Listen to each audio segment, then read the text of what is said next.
Hello दोस्तों, smart education GDR में आपका स्वागत है। मैं एचआर कुशवाहा, उच्च माध्यमिक शिक्षक। आज आपको पोएट्री पढ़ाऊंगा। यह है 12th क्लास फ्लेमिंगो से ली गई पोएट्री है। और ये जो क्वेश्चन आंसर मैं पोएट्री के बताऊंगा आपको, बड़े छोटे और सरल, आसानी से याद हो जाने वाले, ये आपकी वार्षिक परीक्षा में आएंगे और आप अच्छा स्कोर कर सकते हो अगर आप इनको पढ़ लेते हो तो। इसलिए बिना विलंब किए हम ये सारी पोएट्री देख लेते हैं। जो बच्चे नोटबुक नहीं बना पाए हैं, अब नोटबुक बनाने की कोई आवश्यकता नहीं है। इनको अच्छे से पढ़िए और परीक्षा में एक अच्छा स्कोर कीजिए। Best of luck.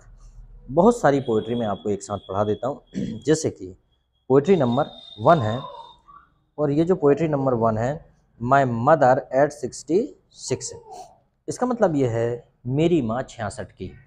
ये हमने पढ़ा है, मेरी माँ 66 की, माय मदर एट 66। तो इसके क्वेश्चन आंसर हम देखते हैं। जैसे कि What is the kind of pain and ache that the poet feels? किस प्रकार का दर्द, पेन होता है दर्द और एक भी होता है दर्द। What kinds of pain and ache that the poet feels?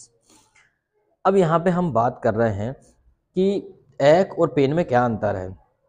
Pen वो होता है जो शरीर के अंदर होता है, और एक वो होता है जो शरीर के बाहरी अंगों में होता है। इस प्रकार हम पेन और एक, कुछ चीज़ें जैसे हम कहते हैं I have a stomach pain, stomach pain है क्योंकि स्टमक में, उसके अंदर में किसी भी अंग में दर्द हो सकता है। और जब हम कहते हैं कि आई हैव अ हेडेक, मतलब हम ऊपर वाले हिस्से को हाथ लगा के कहते हैं आई हैव अ हेडेक। तो जो कवित्री है वो उसे किस प्रकार का दर्द है। दूसरा, what worried the poet when she looked at her mother? What worried the poet? जो पोएट था या कवित्री थी वो किस बात के लिए चिंतित थी जब उसने अपनी माँ को देखा। तो देखिए दोनों का उत्तर एक ही है। अब देखते हैं क्या बात है। तो यहाँ पे कुछ बच्चे कह रहे थे कि छोटे फॉन्ट हैं, अगली बार से हम फॉन्ट थोड़े बड़े कर लेंगे, अभी इससे काम चलाइए। The poets look at her mother face. जो कवित्री है अपनी माँ के चेहरे को देखती है। Her face is pale and colourless. उसका जो फेस है वो पेल है और कलरलेस है। She is very old now. वह बहुत ओल्ड है। She is very old now. She may die any moment. वह किसी भी पल गुजर सकती हैं, खत्म हो सकती हैं, मर सकते हैं। Thus the poets feel the pain and ache of losing her mother. और इस वजह से जो कवित्री है वो अपनी माँ को खत्म होने का दर्द महसूस कर रही है, अपनी माँ के खो जाने का डर महसूस कर रही है। ठीक है, उसका दर्द महसूस कर रही है। क्वेश्चन नंबर 2 है, why are the young tree describe as sprinting? Sprinting मतलब होता है उछलते हुए, दौड़ते हुए, पीछे की तरफ दौड़ना, उछलते हुए। जैसे कि आपने देखा होगा कि जब भी आप किसी कार में यात्रा करते हैं तो आपने देखा होगा कि कार आगे की तरफ जाती है और जो आसपास के पेड़ पौधे होते हैं वो पीछे की तरफ मूव करते हैं बहुत तेज़ी से। और जैसे कार ऊपर नीचे होती है तो हमें ऐसा लगता है कि जो पेड़ पौधे हैं वो डांसिंग कर रहे हैं, वो उछल रहे हैं, जबकि वास्तव में वो तो स्टेबल है, मूवमेंट तो आपकी कार में है, लेकिन हमें ये इल्यूजन पैदा होता है, भ्रम पैदा होता है। अक्सर आपने देखा होगा जब आप किसी ट्रेन में बैठे होते हैं तो आपकी ट्रेन खड़ी है, बाजू वाली ट्रेन चली है, लेकिन आपको लगेगा आपकी ट्रेन चल गई, या कई बार आपकी ट्रेन चल गई तो आपको लगेगा बाजू वाली ट्रेन चल गई। तो इसलिए कहा गया है कि सुनी बात पर बहुत कम विश्वास करें और देखी हुई बात पर आधा विश्वास करें। ऐसा क्यों कहा जाता है? क्योंकि इल्यूजन क्रिएट होता है, अंडरस्टैंड। इसलिए सुनी हुई बात पर कम विश्वास करें और देखी हुई बात पर भी आधा विश्वास करें। जरूरी नहीं है कि देखी हुई बात भी सही हो, समझे? यस। तो why are the young tree describe as sprinting? तो यंग ट्री को किस प्रकार से उछलते हुए या दौड़ते हुए डिस्क्राइब किया गया है। The poets contrast her old mother and young tree. जो पोएट्री है, जो कवित्री है, उसने अपनी माँ और यंग ट्री के बीच में एक कॉन्ट्रास्ट दिखाया है। ठीक है। Her mother's dozing as she has no energy. उसकी माँ ऐसे ऊँघ रही है जैसे कि उनमें कोई एनर्जी नहीं है। The trees are sprinting as they are full of strength. और जो पेड़ पौधे हैं, trees are sprinting as they are full of strength. और पेड़ पौधे ऐसे जंप कर रहे हैं, ऐसे दौड़ लगा रहे हैं, जैसे उन्हें ऊर्जा से भरे हुए हैं। ठीक है। Question number 3, why has the poet brought in the image of the merry children spilling out of their home? Why has the poet brought the image? कवि ने बच्चों की इमेज को क्यों यहाँ लेके आए हैं?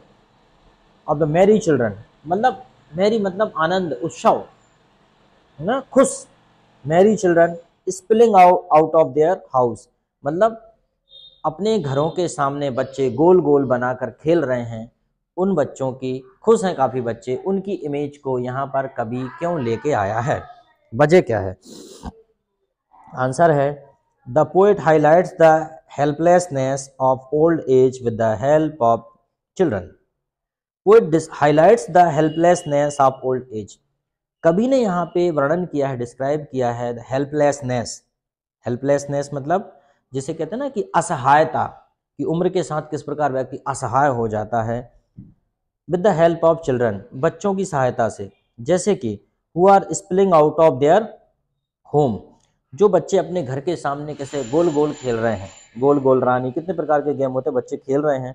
Her mother is old weak and inactive, उसकी जो माँ है वो कैसी है, बूढ़ी है, इनएक्टिव है, निष्क्रिय हो गई हैं। और while the children are full of young youth, और जो बच्चे हैं वो यूथनेस से भरे हुए हैं, युवावस्था से भरे हुए हैं। एनर्जी एंड ब्यूटी, और उसमें ऊर्जा भी है और सुंदरता भी है। एक उम्र के साथ एनर्जी और सुंदरता गायब हो जाती है, कम हो जाती है। ठीक है। अगला है, यही तो सत्य है। Why has the mother been compared to the late winter's moon? यहाँ पे ये बहुत इंपॉर्टेंट क्वेश्चन है, ये पिछले एग्जाम्स में आया भी है कि किस प्रकार जो माँ है उसको लेट विंटर मून से कंपेयर किया गया है, कि माँ को किस प्रकार लेट विंटर मून से कंपेयर किया गया है। The mother has been compared to the late winter moon as they both look dull and pale. Late winter moon से माँ को इसलिए कंपेयर किया गया है कि दोनों ही डल, धीमे और मुरझाए हुए दिखाई देते हैं। अगला है, What do the parting words of the poet and her smile signify? Why do the parting words, parting मतलब अलग होने वाले शब्द, Why do the parting words of the poet मतलब कवि के दूर अलग करने वाले शब्द और उसकी जो स्माइल है, उसकी जो प्रसन्नता है, वो दोनों, उसकी जो मुस्कुराहट है, दोनों किस बात का संकेत है? पार्टिंग वर्ड्स एंड सिग्निफाइज, क्या सिग्निफाइज करते हैं? उसकी स्माइल और उसके पार्टिंग वर्ड्स। देखिए, the parting words of the poet signifies a hope of meet her again. The parting word signifies the hope to meet her again. जो parting words हैं वो इस बात को संकेत कर रहे हैं कि दोबारा मुलाकात होगी।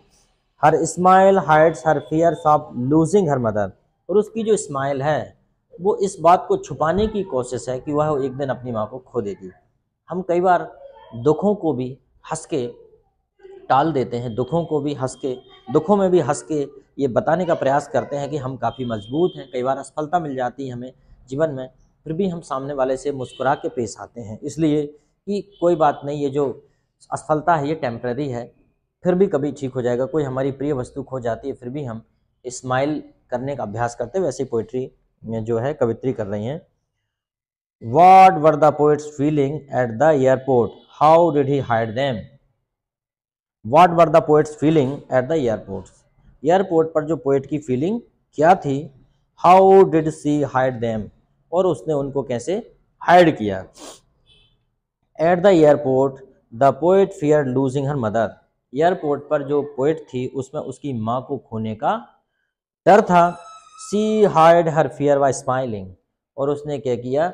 उस डर को अपनी स्माइल से रोक दिया। उसने उस डर को अपनी स्माइल से, उसने फियर को गायब कर दिया, उसने छुपा लिया स्माइल में। कुल मिला के ये है। तो ठीक है, हमारी एक जो है हो चुकी है हमारी एक पोएम। अब हम दूसरी पोएम पढ़ेंगे। ठीक है।